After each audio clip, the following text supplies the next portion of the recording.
हरे कृष्ण।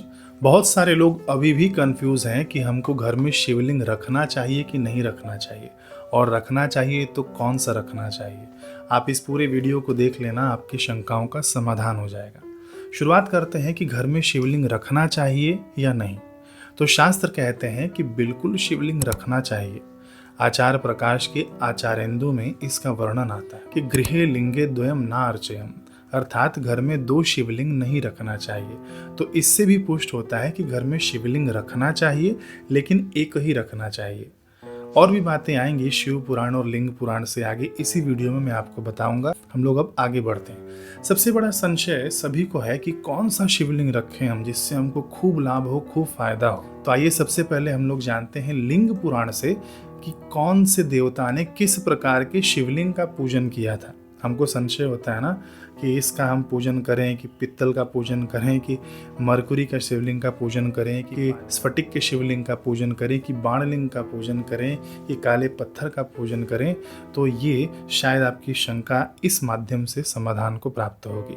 भगवान ब्रह्मा जी की आज्ञा से देवताओं के शिल्पकार विश्वकर्मा जी ने सभी को शिवलिंग का निर्माण करके दिया था। लिंग पुराण की बात मैं आपको बता रहा हूँ। विष्णु जी ने इंद्रनील यानी नीलकांत मणि से बने हुए शिवलिंग का पूजन किया। इंद्र ने पद्मराग निर्मित शिवलिंग से पूजन किया। विश्रवा के पुत्र कुबेर जी ने स्वर्ण के बने हुए लिंग का पूजन किया। विश्व देवों ने चांदी से बने हुए, वसुओं ने चंद्रकांत मणि से, वायु देवता ने पित्तल के बने हुए शिवलिंग से पूजन किया। अश्विनी कुमारों ने मिट्टी से बने हुए शिवलिंग का पूजन किया।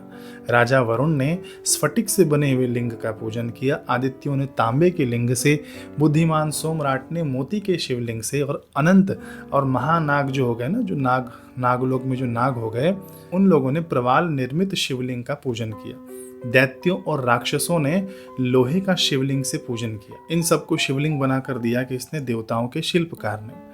लक्ष्मी जी ने भी पूजन किया शिवलिंग का, लेकिन उन्होंने जो बेल का वृक्ष होता है ना, उस वृक्ष की लकड़ी से बने हुए शिवलिंग का पूजन किया लक्ष्मी जी ने। और गुह ने गोमय यानी गोबर के बने हुए शिवलिंग से पूजन किया। मुनियों ने कुश के अग्रभाग से बने हुए शिवलिंग का पूजन किया। वामदेव ऋषि ने पुष्प के लिंग का पूजन किया। मनोन्मणि ने गंधों से यानी जो चंदन आदि होता है ना, अबीर गुलाल आदि, इससे बने हुए शिवलिंग का पूजन किया। सरस्वती माता ने रत्नों से बने हुए शिवलिंग का पूजन किया। और दुर्गा जी ने स्वर्ण से बने हुए यानी सोने के बने हुए शिवलिंग से पूजन किया।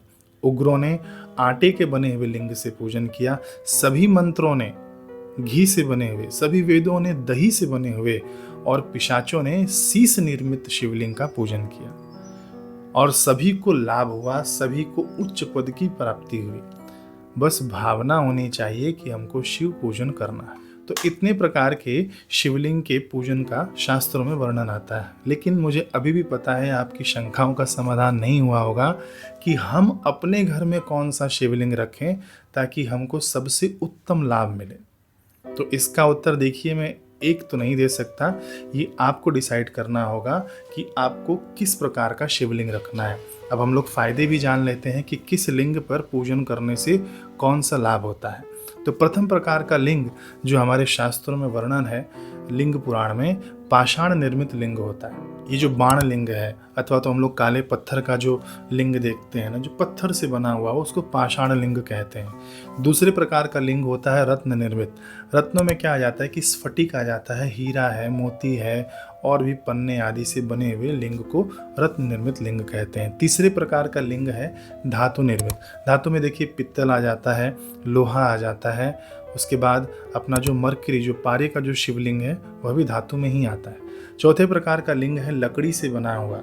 लकड़ी यानी किसकी लकड़ी? उत्तम वृक्षों की लकड़ी। जैसे कि सबसे उत्तम में उत्तम यदि लक्ष्मी चाहिए ना, तो आपको बेल के वृक्ष की लकड़ी पर बने हुए लिंग का पूजन करना चाहिए। चौथे प्रकार का लिंग है।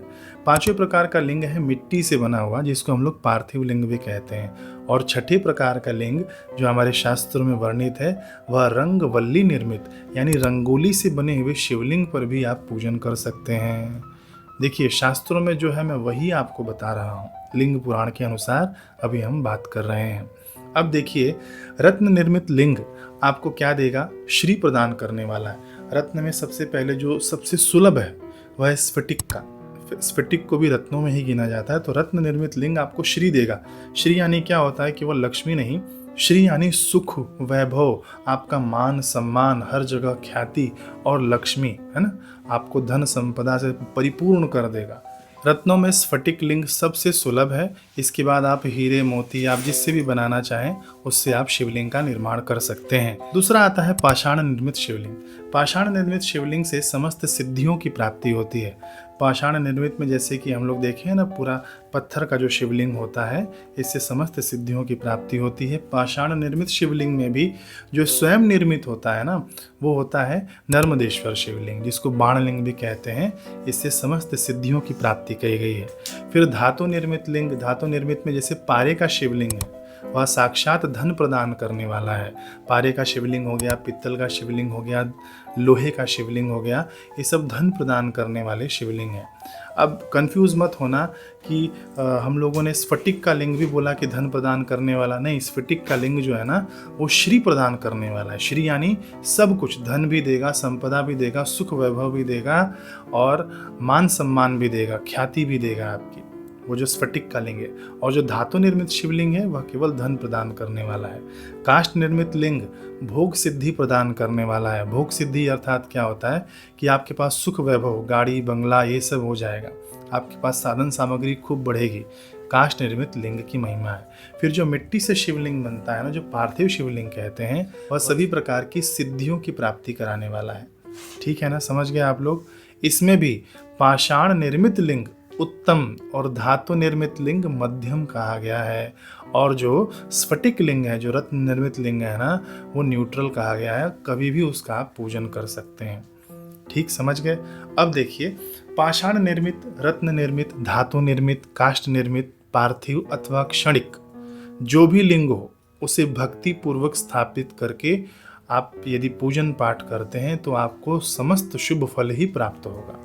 शिव उपासना ही आप कर रहे हैं। ठीक है ना।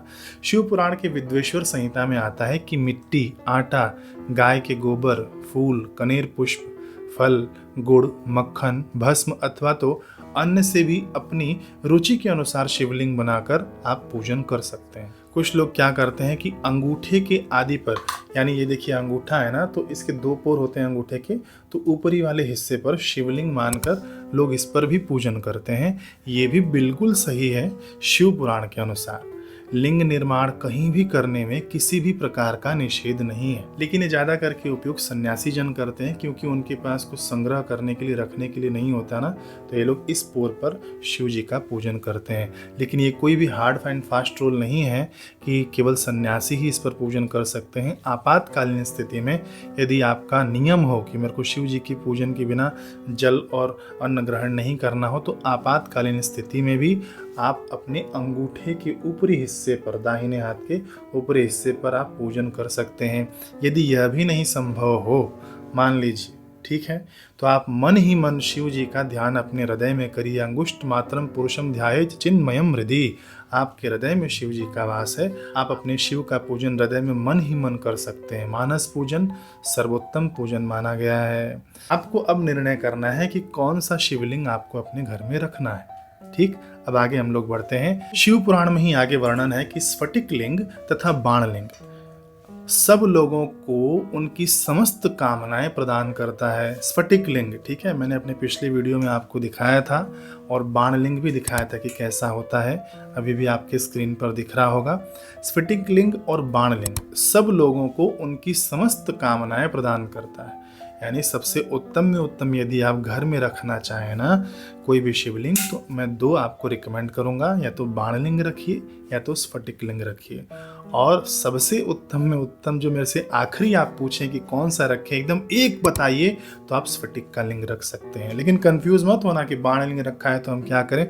बाणलिंग के अपने फायदे हैं। बाणलिंग को आप कहीं भी उठा कर ले जा सकते हैं अपने साथ और तुरंत पूजन शुरू कर सकते हैं। बाकी लिंग को आप उठा कर ले जाएंगे तो आपको आवाहन, स्थापन, प्राण प्रतिष्ठा करनी पड़ेगी, लेकिन बाणलिंग की प्राण प्रतिष्ठा नहीं की जाती। बाणलिंग, भविष्य पुराण में बाणलिंग का वर्णन है कि इसकी प्राण प्रतिष्ठा नहीं की जाती, डायरेक्ट आप पूजन कर सकते हैं, साक्षात शिव का रूप है। तो कंफ्यूज मत होना आप, जो आपको लगे उचित वह आप रखिए, है ना। यहाँ तक कि शास्त्रों में कहा है कि आप अपने अंगूठे पर भी पूजन कर सकते हैं तो वही शिव प्रसादी मिलेगी आपको। समझ गए आप लोग। शास्त्र कहते हैं कि यदि आपके पास ये सब शिवलिंग उपलब्ध नहीं हो तो किसी दूसरे के शिवलिंग पर भी आप पूजन कर सकते हैं, वही पुण्य लाभ आपको होगा। अब माताओं के लिए कुछ विशेष मैं बातें करना चाहता हूँ। कई माताएं पूछती हैं कि क्या माताएं बहनें शिवलिंग का पूजन कर सकती हैं, तो शिव पुराण का ही मैं आपको रेफरेंस देकर बता रहा हूँ। स्त्रियां बिल्कुल शिव जी का पूजन कर सकती हैं और निर्देश भी बताया गया है कि वे लोग कैसे शिव पूजन करें। स्त्रियां विशेषतः जो सधवा हों, यानी जो शादीशुदा हों और जो सुहागन हों, उनके लिए पार्थिव लिंग का पूजन विधान है, यानी मिट्टी का लिंग बनाया और पूजन किया, उसका विसर्जन किया। ये तो एक विधान है, पूरा सुनिएगा। पार्थिव लिंग सभी घर पर बना सकते हैं और तुरंत उसका पूजन के बाद विसर्जन किया जाता है। अब आगे सुनिए कि जो विधवाएं माताएं हैं उनके 2 प्रकार बताए हैं। प्रवृत्ति मार्ग, यदि वो जॉब पर हैं, कुछ काम करती हैं, है ना, तो उनके लिए अलग बताया गया है। और जो विरक्त हैं, जो साध्वी बन चुकी हैं, संसार से विरक्त हो चुकी हैं, उनके लिए अलग विधान बताया गया है। तो जो घर पर हैं, है ना, विधवा माताएं बहनें जो जॉब आदि करती हैं, तो उनके लिए स्फटिक के लिंग की पूजा बताई गई है। और जो संन्यास धारण कर चुकी हैं, है ना, उनको रसलिंग यानी पारे के शिवलिंग की पूजा बताई गई है। ठीक। लेकिन अब आप लोग शंकित मत होना माताएं बहनें कि हमारे घर में कौन सा लिंग है, मैं कैसे पूजन करूं पार्थिव लिंग का। तो इसका भी आगे हमारे शास्त्र कहते हैं कि बचपन में, युवा अवस्था में और बुढ़ापे में भी शुद्ध स्फटिकमय शिवलिंग का पूजन स्त्रियों को समस्त भोग प्रदान करने वाला है। यानी उनका घर, वैभव, परिवार, धन संपदा से परिपूर्ण रहेगा माताएं बहनें, यदि आप स्फटिक के शिवलिंग पर पूजन करती हैं तो। चाहे भाई हो, चाहे माई हो, चाहे माताजी हो, चाहे पिताजी हो, कोई भी यदि स्फटिक के शिवलिंग पर पूजन करता है तो उनको समस्त भोग प्रदान मिलता है। यानी घर संपदा में जो हम लोग अपना जीवन यापन करते हैं, सुख संपन्नता पूर्वक बीतता है। ठीक है। बाहर अभी आप लेने जाएंगे ना इसको, स्फटिक का लिंग, तो बड़ा महंगा बिक रहा है। अभी शिवरात्रि है ना, मैं आपको लिंक दे दूंगा डिस्क्रिप्शन में, वहाँ से आप लोग देख लीजिएगा। उचित लगे तो आप लोग वहाँ से ले लीजिएगा। शिवरात्रि के पहले पहले आप लोग मंगा लेना, मिल जाएगा ओरिजिनल स्फटिक का शिवलिंग। ठीक। अब जो पार्थिव लिंग है ना, जिसको पवित्र मिट्टी से बनाया जाता है, उसकी पूजा सभी लोग तो कर सकते हैं, सभी लोग कर सकते हैं। उसका अपनी अलग ही महिमा है, मैं अलग उस पर वीडियो बना दूंगा। अब जो पारे की शिवलिंग के बारे में जो मैंने आपको बताया कि आप लोग रखे रहना पारे का शिवलिंग हो घर में, तो क्योंकि मैं अभी एक ऐसा प्रयोग बताऊंगा कि इससे लक्ष्मी जी स्थिर हो आपके घर के अंदर। पारे के शिवलिंग पर ही वह प्रयोग किया जाता है और वह भी शिवरात्रि के दिन ही किया जाता है। शिवरात्रि से पहले वो वीडियो मैं अपलोड कर दूंगा, तो आप लोग उसको भी देख सकते हैं। लेकिन ध्यान रहे प्लास्टिक का शिवलिंग नहीं हो, चीनी मिट्टी का नहीं हो, नकली मेटल का नहीं हो, इसका भी आप लोग ध्यान रखिएगा। अब इतने सारे शिवलिंग की आपने महिमा सुन ली कि कौन सा शिवलिंग रखना, अब आप डिसाइड करना। लेकिन शास्त्र में एक सबसे अच्छी बात है जो कोई नहीं बताता है, मैं आपको बताना चाहूँगा कि शिव पुराण में आता है कि वृक्ष लता ये स्थावर लिंग है। यानी जो वृक्ष पेड़ पौधे लगे हुए हैं ना, ये स्थावर लिंग है। और कीट पतंग जो जीव जंतु हैं जो चल फिर सकते हैं, वो जंगम लिंग है। तो यदि आपने इन स्थावर लिंग को जल दिया ना, उनको सींचा, और जो चलते फिरते जो जीव मनुष्य हैं उनको यदि आपने कुछ अन्नदान आदि किया, उनकी सेवा कर ली उनकी प्रसन्नता के निमित्त, तो आपका नित्य शिव पूजन है। साक्षात आपके शिव प्रकट होकर दिखा देंगे। मान लीजिए आपने किसी की सेवा कर देना, किसी को जल अर्पित कर दिया, सूखते हुए वृक्ष को देख कर आदि, अथवा तो किसी कीट पतंग को सुख आपने पहुंचाया ना, तो हृदय में आप अनुभव करेंगे कि शिव जी अलग ही मुस्कुरा रहे हैं, शिव जी का आनंद अलग ही आ रहा है। ये कितनी सुंदर बात है, अपनी तरफ से नहीं बता रहा हूँ, ये शिव पुराण में वर्णन है, विद्वेश्वर संहिता आदि में। ठीक है। डिस्क्रिप्शन में लिंक आप देखते हुए जाना, और भी बहुत सारी शिवरात्रि संबंधित वीडियो आती रहेंगी, आप जुड़े रहना और पूरा लाभ लेना शिवरात्रि का। ठीक है। मिलते हैं अगले वीडियो में। हरे कृष्ण।